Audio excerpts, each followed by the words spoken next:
points of view. Okay, so this is the first thing that I would say is that when they argue morality, you should not argue policy. You will always lose. Morality always beats policy. It's why Republicans lose. Right? When they argue that it's immoral for you not to be nicer to the poor, and you argue, yes, but your policies are ineffective. Okay, immoral beats ineffective in an argument any day, any day. So when it comes to purely moral issues, social issues like abortion, to get more specific, the reality is that abortion is not a complex issue. It's a very simple issue. That's either a life or it isn't. It's that simple. If it's a life, you can't kill it. If it's not a life, you can do whatever you want. It's a kidney, right? So, and then it becomes, okay, so how do we define life? And the answer to me is you define life by the same way that you would define life if you found it on Mars, right? If you found a single-celled organism on Mars, it's a life, right? I know, as somebody who has one baby and another on the way, you know, that what's in there is not a random piece of tissue. At the very least, even if you don't believe it's a life yet, it's certainly a potential human life. And that seems to be more valuable than your convenience. And there's something nasty and cruel and degrading about the idea that you get to decide whether something is a life or not based on whether it's convenient to you or because it's in your body. By the way, this is exactly, it truly is amazing, actually, how history repeats itself. The argument in favor of abortion is exactly the same as the argument in favor of slavery. Exactly the same, right? You're on my land. I get to decide. It's up to me to decide whether you're a person or property. It's up to me, right? What are you going to say? It's on my land. What are you going to do about it? And I'm someone that believes that certainly the unborn child has rights. I believe that the mother has rights. I simply happen to be a person, and some believe that those mothers' rights deem to usurp those rights. But certainly it's not to disrespect. In what world would any of my rights allow me to kill another human being? Well, if you got rid of all those things, if you got rid of government involvement, Bernie Sanders would still think that something was wrong if Bill Gates is earning a lot of money and somebody at the bottom is earning none. Yeah. He sees somebody in a room with $5 and somebody with $1, and he immediately says the guy with $5 must have stolen something from the guy with $1. Whereas I say I have no evidence of that until you show me that evidence. Maybe the guy with $5 produced more than the guy with $1. Here's the truth. The left is more dangerous than ISIS. The reason the left is more dangerous than ISIS is because ISIS can't succeed without their appeasement and help. Right? ISIS, President Obama was wrong when he labeled them the JV team because he promptly made them the non-JV team. Right? The fact is that the left is behind the rise of ISIS. Right? It doesn't matter. They can't destroy us without the left helping them along. They can't. They can't without the left pretending radical Islam doesn't exist or releasing transcripts of jihadist phone calls with the religion and Allah omitted. Right? They can't destroy us without Obama removing troops from Iraq and slashing the military, or Hillary Clinton declaring war in Libya and then leaving Americans to die in Benghazi because she's a vicious pile of nastiness piled 5'7" high. Right? The fact is that the left, if you're not fighting the left, you're doing it wrong. So if we say that ISIS is our worst enemy, that's not true. Leftism is our worst enemy because they're the ones who are going to allow ISIS to win.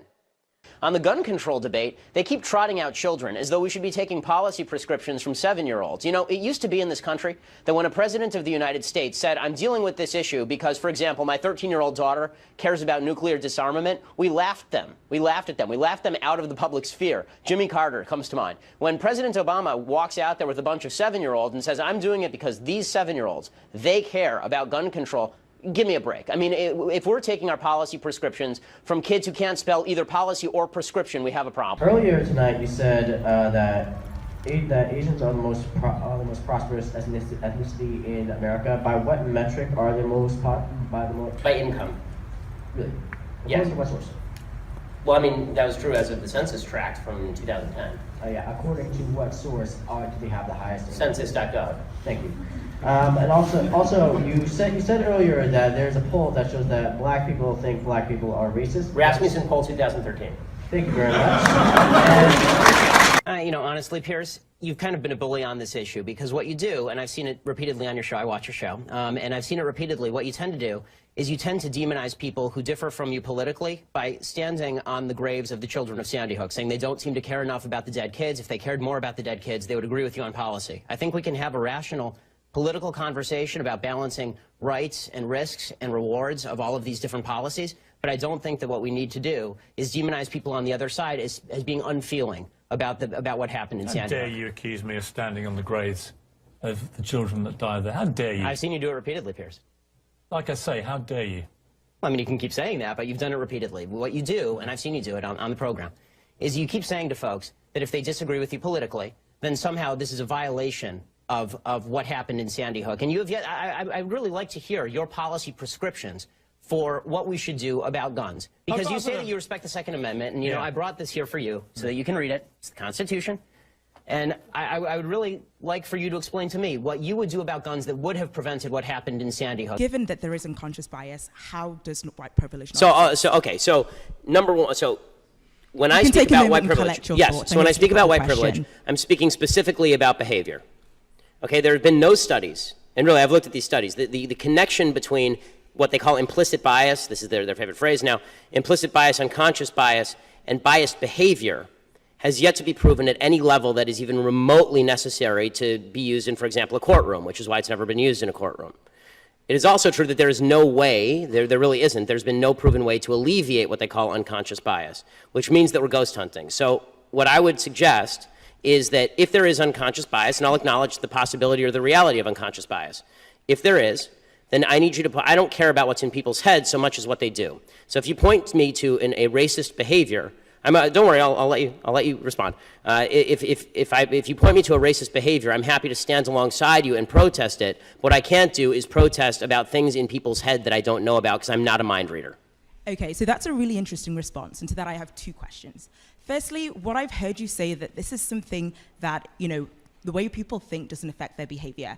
So that's the first thing you've said. So I'm really curious if you can kind of give me another example of a thought that somebody has which doesn't affect their behavior. Like, do people who, you know, support Trump not vote for him? Like, I'm very curious about that. Yes. And secondly, so the second thing that I want to ask is that if it's something that's hard to fix, does it mean we shouldn't do anything about it? Because you said, oh, I don't know if we can change how people think. Does that mean we shouldn't try? I mean, first of all, not a great impression. But beyond that, my voice isn't that low. But beyond that, as far as the first question, which is, do people have thoughts that don't manifest in behavior? Yes, all the time. For instance? For instance, every thought that you have about walking up here and strangling me right now. I assume like we have thoughts all the time that don't manifest in behavior, and this is true every single day. We consider thoughts that cross our minds. And the problem with unconscious bias is the idea is you don't even know that you're having the thought, right? So how can you stop it if you don't even know that you're having it? But then we should be able to gauge the unconscious bias and its impact on behavior. That's why it's unconscious bias as opposed to conscious bias. Right? The idea behind unconscious bias is that it's not even a ghost, it's a ghost of a ghost, because you don't even know you're having the thought. So people, the whole idea behind diversity training is the idea that you can retrain people to stop their chain of thought in order so that it doesn't manifest in behavior. I don't think that every thought manifests in behavior. If it did, then every time a man saw a good-looking woman walk down the street, a straight man saw a good-looking woman down the street, we'd have a real mess on our hands. So you know, the second question, the idea was a little too broad for me to respond to, which is, just because something is tough, don't we have to face up to it? Yes, we have to face up to tough things all the time. And one of the tough things I would suggest that we face up to is that you have a lot more control over your own behavior and the decisions you make than the supposedly widespread unconscious bias of people you've never met. I mean, this is the hilarious thing about the Occupy idiots. They're out there making a big fuss, and they're saying we want jobs commensurate with our education. Right now, they have jobs commensurate with their education. It's called sitting out on the street doing nothing with your life because you're a bunch of liberal arts morons. You got a degree in queer dance theory, and now you expect a $100,000 job somewhere. Sorry, ain't gonna happen. Well, what I do is I assume that I'm going to get a certain set of questions from folks like you, Brian, that I generally do get, and with all the veiled implications therein. Don't you feel persecuted when you go on a leftist network? The implication, of course, being that I see myself as a victim. Don't you feel like when you come on a leftist network and you're being attacked that maybe it's because, you're just a little bit intolerant? These are usually the way these conversations go. So, I'm glad, Brian, that you haven't done all of those things. You've done some of them. The Occupy Wall Street movement was all disenchanted college kids who got out after that lesbian dance theory major and thought they were going to make six figures somewhere. And it turns out nobody pays to watch people theorize about lesbian dance. So, they end up, going and living in tents in Central Park and pooping on themselves. It was he kicked off his presidential campaign by saying basically he was pitching to the racists in the South, I don't know who I'm being asked to defend here or why I'm being asked to defend them. I'm not a member of John McCain's staff. This is the antithesis this was Ronald Reagan. This is the antithesis of social justice, is dog whistle calls to bigots, basically. But well, what does this have to do with anything that I'm talking about? In we our both know nuclei. chromosomes don't necessarily mean you're male or female. Gender. with gender. Gender of course. identity. Go ahead. No, so especially, but even so, you have a thing like Klinefelter's syndrome. So you don't know what you're talking about. You're not educated on genetics. Would you actually discuss the genetics or well, no? no, What no. are your genetics? So I'd stay away from the genetics and back to the brain scans. You cut that out now, or you'll go home in an ambulance. Yeah, that seems mildly inappropriate for a political discussion. There's something I like, and it's called science. And science suggests that if you have not a single cell in your body without a Y chromosome, except for your sperm cells, and if you still have all your appendages, and if you still have your twig and berries and all the rest of it, but you call yourself a woman, no. No, and this goes back to my feeling that your subjective view of yourself is completely irrelevant to me. I don't care what you think you are, I just care what you are. All right, we all know Caitlyn Jenner's a man, and we're sitting here pretending Caitlyn Jenner's a woman. And at one point I said to one of the guys on the panel, would you date Caitlyn Jenner? Right, you're a straight guy, would you date Caitlyn Jenner? And the answer, of course, is no, because Caitlyn Jenner still has a penis. Okay? It's the most feminine penis you've ever seen. And it's... And so, you know, I say this, and microaggressions everywhere. And just as I say, microaggressions lead to actual aggression. So what happened is I said this, and this transgender guy sitting next to me, he grabs me by the back of the neck on national TV and says, if you don't cut that out, you'll go home in an ambulance, or I'll send you home in an ambulance. Which is weird, because ambulances don't go home. During the break, Zoe turned to me and said, I'll see you in the parking lot. They'd send security out to the outdoors with me. They'd send him to my car. He was threatening me on Twitter, saying he would curb stomp me, et cetera. Which I have to say is deeply unladylike behavior.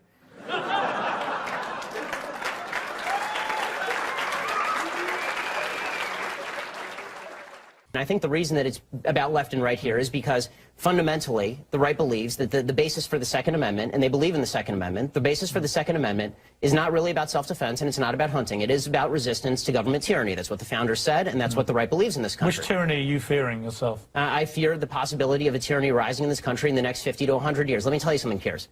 The fact that my grandparents and great-grandparents in Europe didn't fear that is why they are now ashes in Europe. So this kind of leftist revisionist history, where there's never any fear of democracy going usurpacious or tyrannical, is just that. It is fictitious. In your video where you debunk white privilege, you talk about how white privilege is a made-up term by privileged minorities. So I was wondering if you can elaborate on some of the privileges that you think minority groups have. Okay, so in privileges in law, so when I say privilege, I'm actually going to talk about legal standing. Okay, so affirmative action is a privilege. Affirmative action is a privilege. Subprime mortgages designed to appeal to minority recipients without proper qualifications, that is a privilege. Now, those are a couple examples of privilege. Privilege would also be the police being told that they can't police in communities the same way they would in other communities because they don't understand the problems of minority communities. That's a privilege. And by the way, these privileges are not helpful, but these are, as an overall matter, but it is certainly it's very difficult for me to see how it's not a privilege to get a lower score on the SAT than the Asian guy who's living in exactly the same circumstance. He gets penalized 50 points, you get 230 points on the SATs. That is definitionally a privilege. So there's one. Do you disagree? Yeah, but I don't want to take up everyone's time, so I'm just going to let. When the SATs were out of 1600, Princeton University found that black folks were being given a bonus of 230 points on average by the top universities in the country. Asians were being penalized by 50 points. But that's fair because Asians were obviously beneficiaries of Asian privilege. Because our Asian founders wrote an Asian constitution to benefit Asian people. But that all depends on whether the press decides that they hate Hillary. If they decide that they hate Hillary and they can find the bright new young thing, then they'll throw Hillary over in a New York Minute. Unless they've decided that they really love Bill so much that they want Hillary. They can't stand, the press can't stand Hillary. I mean, nobody on the left can really stand Hillary. They love Bill, but they can't stand Hillary. Basically, the press's relationship with Hillary is Bill's relationship with Hillary.